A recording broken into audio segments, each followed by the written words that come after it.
everyone. Thank you for joining us today. My name is Deacon Andrea LaBoo, and I am so thrilled to welcome you to our conversation tonight. We're starting this, voting and civil engagement is so important, particularly now. We just wanted to have a conversation about how we can get involved. What does it mean to be civically engaged? What are some of the things that keep us from doing that, and how we can do something in our everyday lives that can make a big difference? So please join us in our discussion. Like, share. This is not what I do, but like, share the conversation on all your social media facets and avenues, so we can begin to once again have a very interesting conversation and a very worthwhile conversation, particularly now. I think we're less than 30 days away, maybe about 30 days away from our election. So time is of the essence. So without further ado, I wanted to introduce our guest for tonight, who I had the privilege of just talking to maybe about a week or two ago and was just fascinated by his journey. So our guest tonight is Mr. Ken Johnston, who I call is the director of a movement, a Walk to Freedom movement. And he will tell us all about his journey, but also we want to talk about how that connection between civil rights and voting, how all that goes together. So if you would help me welcome Mr. Johnston. Mr. Johnston, thank you for being with us tonight. Hello, thank you. We are thrilled to have you. I'm excited to have you here. I just know, I know this much of your story. And once again, I was fascinated by just the concept of doing something that you thought was important. And I read a little bit in terms of your background and how it began. It seems like your journey began just by asking yourself a question. What can I do to further the cause of civil rights? What can I do to honor those people, places, and things that came before us that gave us the rights and responsibilities and things that we have now that maybe we didn't have before? So, Mr. Johnson, I don't want to spend the time talking. I really want to hear from you, as you haven't figured out I can talk. So would you just tell us a little bit about yourself and the good work that you do? Again, good evening. My name is Ken Johnston. I live in Philadelphia, and this is where I can tap my roots, and they go deep into the ground. This is my home. And in 2017, I was concerned about a lot of civil rights issues were being watered down in Congress and then on state levels. And it moved me enough that I started thinking about what could I do to make a change. And one of those, there was a major event coming up in 2018. It was the 50th anniversary of Martin Luther King's assassination, or MLK 50th. Yep. And that's when the idea of Walk to Freedom came up. I had completed a 200-mile walk across Massachusetts the summer before. Wow. And that wasn't related to the issues that I would later delve into. That was just more of seeing if I can do it. And I was trying to get movement back in my life. Right. I work at a 9-to-5 job, and I work at a computer all day. And I just felt energy slipping away from me. Wow. And I was seeking to bring more movement back in my life, not just going to the gym and working out for 40 minutes, but more wholesome, nutritious movement. Gotcha. Well, let me back up, because I'm listening to you. I can't wait to hear the rest of your story, because I know what your journey has entailed. So can you go back and tell us a little bit about what Walk for Freedom is? Is it an organization? Is it a movement? Is it a nonprofit? Is the first question. And the second question, and I listened to you go, okay, I'm not sure I would have those same thoughts. I'm not sure I would get to walking as the distances that you walk.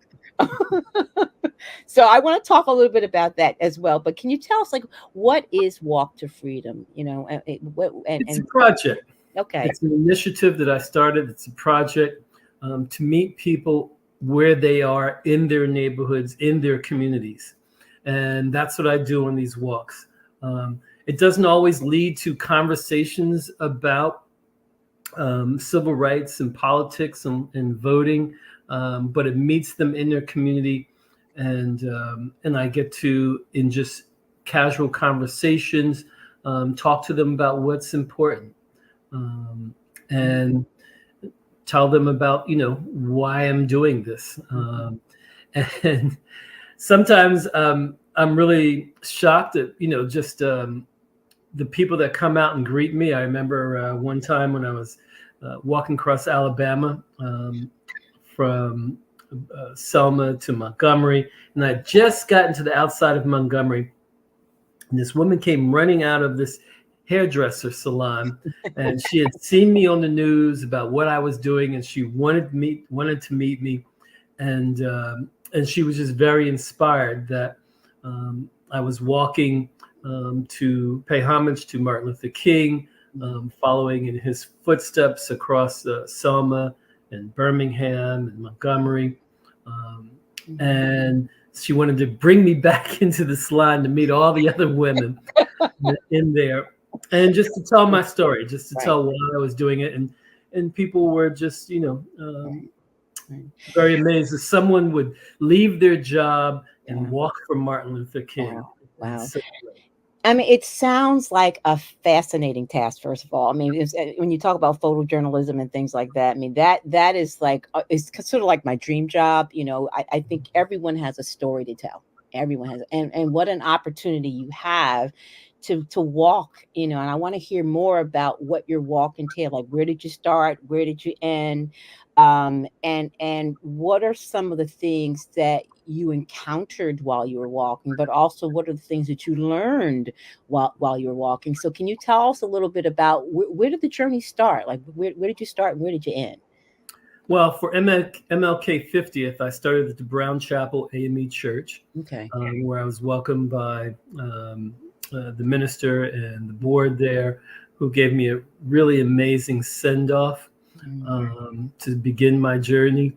They were a little skeptical. Everyone's is a little skeptical at first. You're going to walk 400 miles to Memphis? And but I told them, it was my first, that was the longest walk I had completed to that date. Wow. And but I, believed I had the energy, I had the stamina. Wow. And so they blessed me and set me on my way. And that is fabulous. I didn't know much about southern rainstorms. Oh, and it's very different from northern rainstorms. Yeah. So it was a learning lesson. When I was in the cities, it was the Black community that surrounded me and cared for me, and when I was in rural areas, it was the white community that cared for me. Wow. In both communities, people still recognize civil rights as being an important issue today. Yeah, that is phenomenal. So I just want to go back and read it. So you walked 400 miles? Yes, equivalent of walking from Boston to Washington, D.C. If you live. Unbelievable. So, I mean, I often wonder, how do you do I just do piece at a time, day at a time? Do you just like do 10 miles a day? How do you do that? It was typically 12 to 15 miles a day. Okay. 12 to 14 was like really comfortable after a while.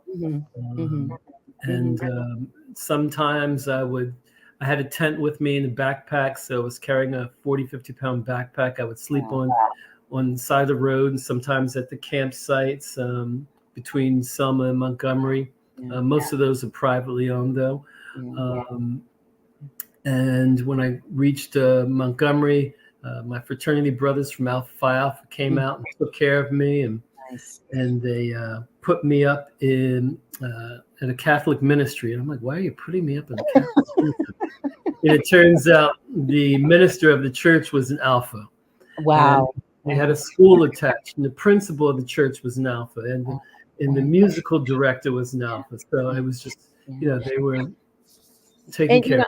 I'm listening to your journey, and and I'm reminded of the journey of the Freedom Riders, where you'd have people in different areas, different communities, just sort of pitch in and take care of people, give them rides and things like that. And it seems like your walking was that same type of experience, which is absolutely phenomenal. So when you say there were different peoples, different colors, different races that all came together to help you in this mission, it is, first of all, it's good to hear, because there's so much division going on these days. Hmm. To hear that we can still come together as a people with a common cause to uplift civil rights and the basic civil rights of all of us, that we should have, is really refreshing and encouraging, at this point. So when you were going on this journey, what did you learn about other people, but also what did you learn about yourself on this journey?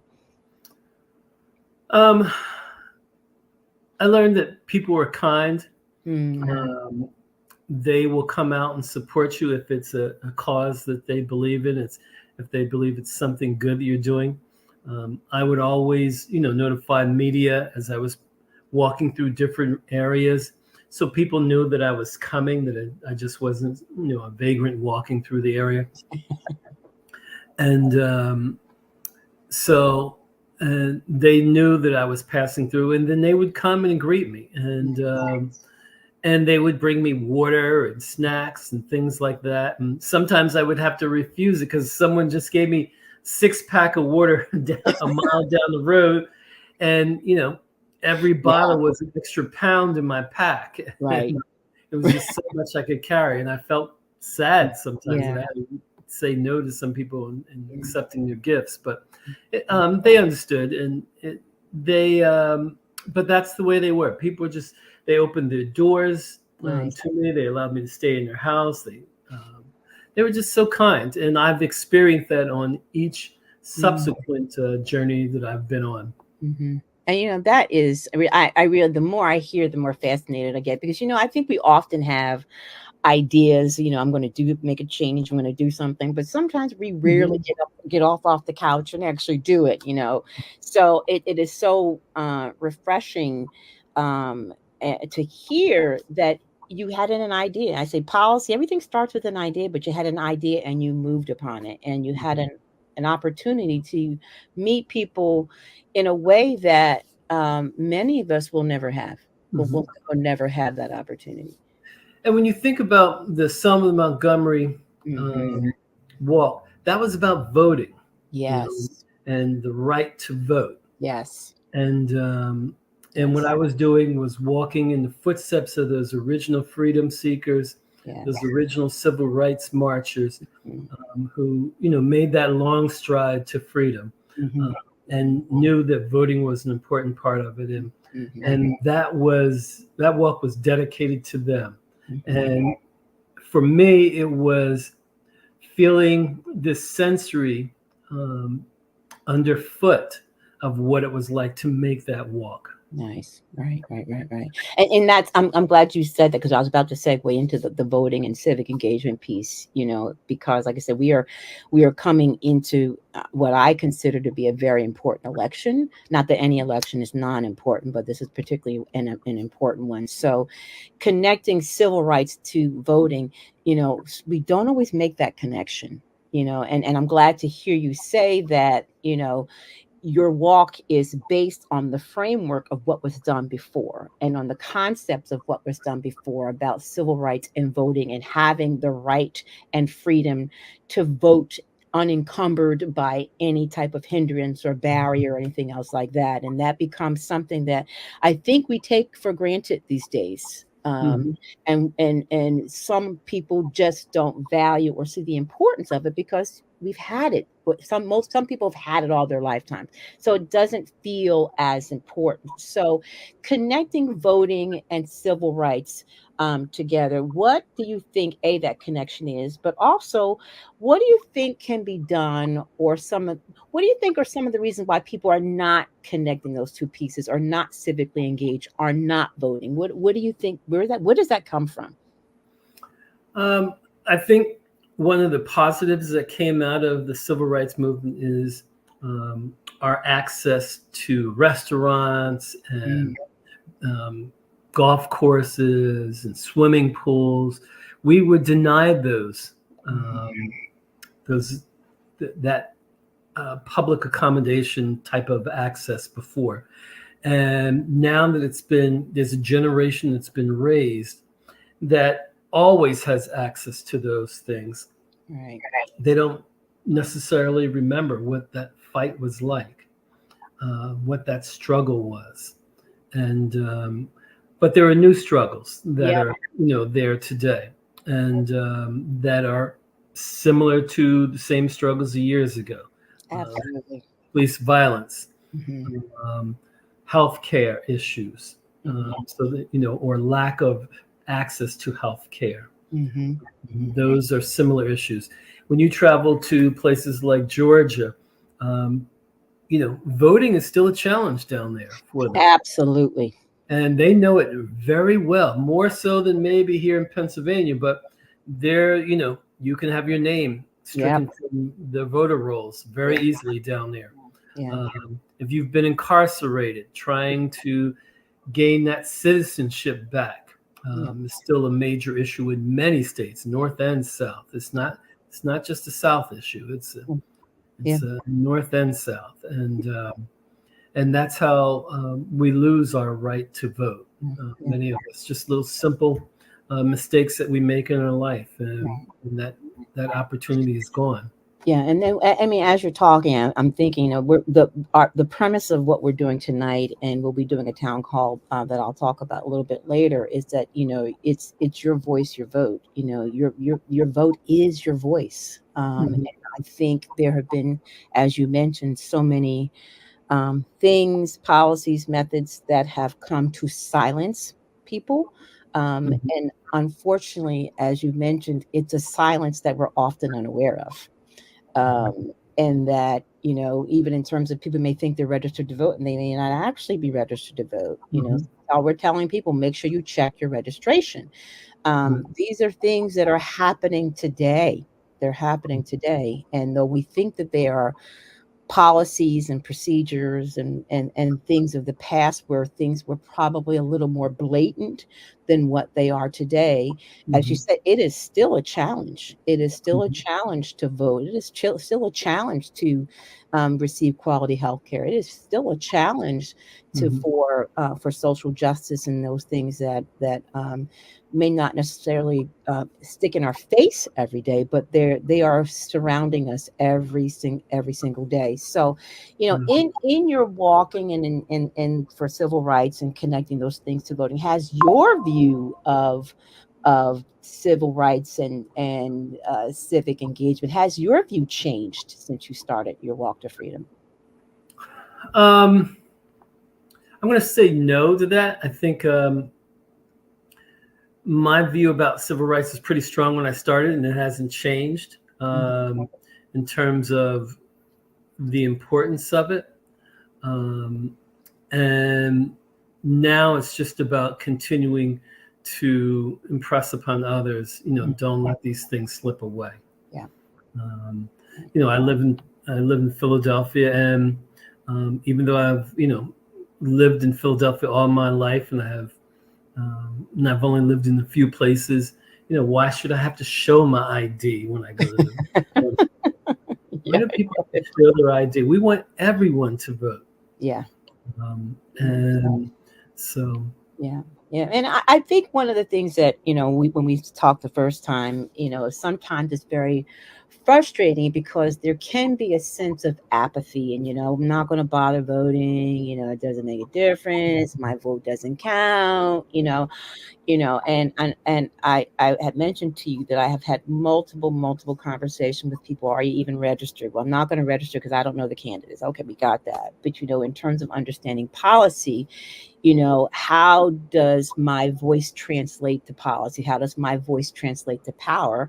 And how that power is translated is by putting the people that I vote into office and hopefully making them do what they're supposed to do. So how do you think we can confront that issue of apathy, of that issue of it just doesn't make a difference. And what do you think can be done to get people to move and be proactive? I know that, life is hard. Life is hard. And I always try and keep things in perspective, meaning that if I'm worried about this and this, I'm not thinking about this long-term range things. But, I think we're living in a time now, just as you mentioned, things are rights and things are being pulled and changed and molded and changed, in ways that before we know it, will be sort of set back. I was listening to someone, I forgot who it was, a couple weeks ago, that someone now has less rights than their grandmother. Mm. And we don't think about it that way because it may not have an effect in our everyday lives. I get up, I go to work, I get up, kids go to school, so my life feels regular and normal until there's an issue, a crisis, or something that rallies us or gets our attention to cause movement or activism or civil engagement. But in everyday life, sometimes people just aren't thinking about it. So, what do you think can be done to get people engaged and talking and get civically minded and things like that, and vote and vote? Mm-hmm. Well, movement is energy, Yeah. and Mm. we need that energy to get people inspired and moving. I thought, one of the great things about the Black Lives Matter movement was that it brought out a lot of people. Some young people that was the first time they became politically motivated by an issue of the current day. Mm-hmm. And that brought them out. It was a leaderless type of organization. That's good to a degree, but you do need leaders. You do need Yeah. people who are going to stand up and speak out and can be recognized as part of Yeah. different movements, Mhm. and that are also associated with different communities. Yeah. Um, it's very much a grassroots effort. It was back in the 50s and 60s, and it is still again today. We need not just one leader. We need, many leaders that can speak to people where they are in their communities. These are mothers. These are fathers. These are presidents of school clubs. These are, fraternities and sororities in colleges. So we need everyone to bring a similar message forward to get people moving and talking. We have many different media outlets these days, social media and other, where we talk every day. Yeah. Some people would say I talk too much, but it's okay. But we're not talking about the right issues. We got to get Right. people talking about the right issues. And frankly, some people were exhausted by Yeah. politics, and they see that people have different opinions of it. And they will draw back because it's just not a good dinner conversation sometimes. But I think everyone's looking for things to be simple, and things are not simple. You have to learn to address the complexities of life. Everything is not exactly what you see. Yeah. But I think, again, to the question of how to get people involved, it starts on a community level. It's grassroots. Yeah. I would 190,000% agree with that.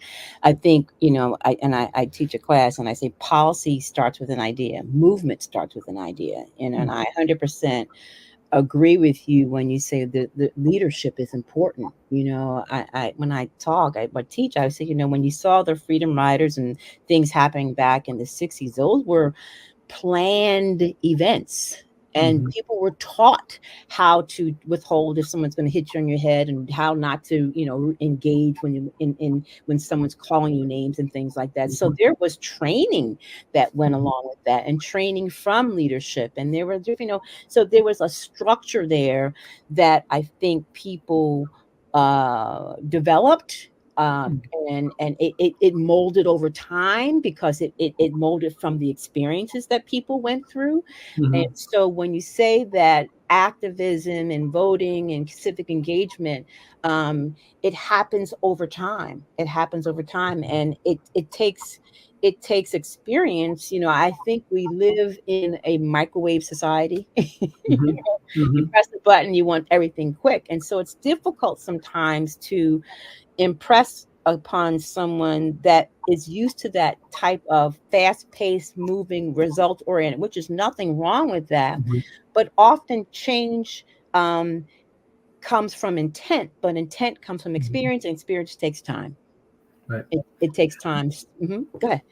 One of the things that I like today is the technologies that everyone has in their pocket, Yeah. cell phones, and messages can be spread really quickly. And I've seen some excellent examples of um, messages that bring out a lot of people that are spread real quickly over Mhm. using their voice Mhm.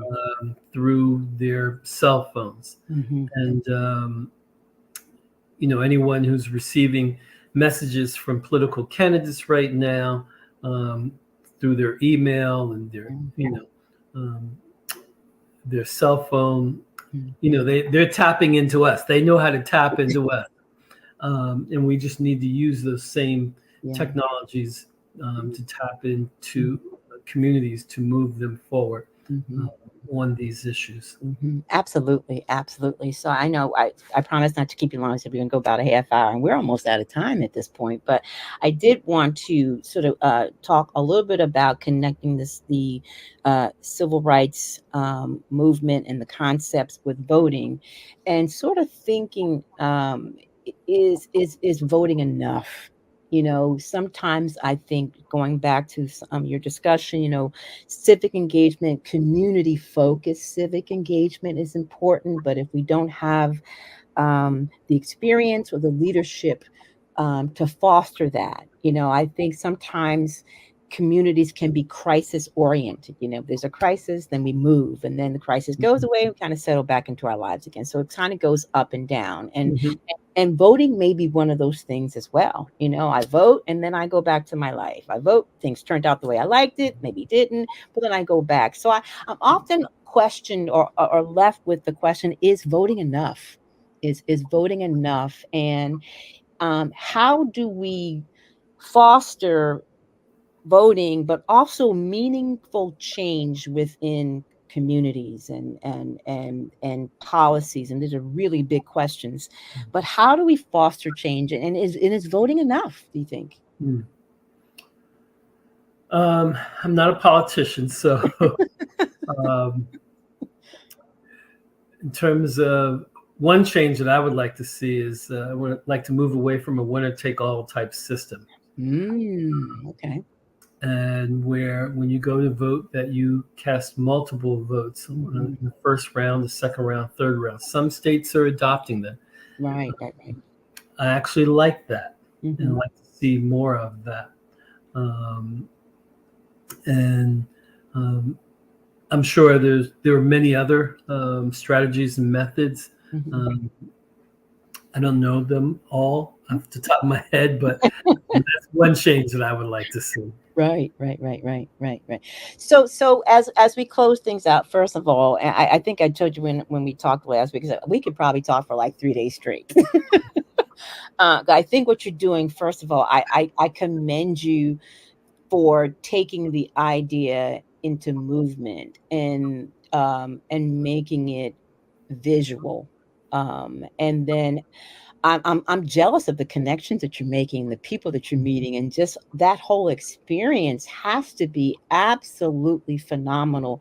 And for me, it would be life altering, but also life affirming that we're one people. We're just people. We're people, and Yeah. we have all of us want the same things. We want a good Mhm. quality of life. We want our children to be safe and happy. We want to be safe. So the line that divides us is probably thinner than what we think. And I can imagine having your experience of walking and having meeting people, you saw that line shrink and it just sees, okay, we are and able to do this. So And what I if tell people sometimes is I walk to bring movement back to the civil rights movement. I love that. I love that. I know when we said before you're hiking, I said, but you're hiking with a purpose. So bringing movement back to the civil rights movement, that is phenomenal, phenomenal. And I would, can you talk a little bit about what you have upcoming? Are there other walks that you're doing? And how can people get involved with what you're doing and learn more about you and your movement? In terms of upcoming events, I have one that I'm doing this weekend.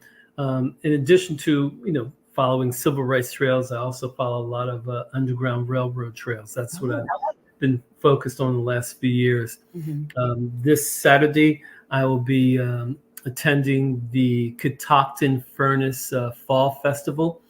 This is a community just north of Frederick, Maryland, and I will be leading a interpretive walk to the top of Catoctin Mountain, and exploring the colliers who worked that were free and enslaved, that chopped wood, burned the wood down to charcoals, and then transported it to these old iron furnaces back in the 19th century, and talking about just what their lives were like, and how it was also part of an underground railroad system that went through that part of Western Maryland into central Pennsylvania, because it's only 12 miles from the Pennsylvania line.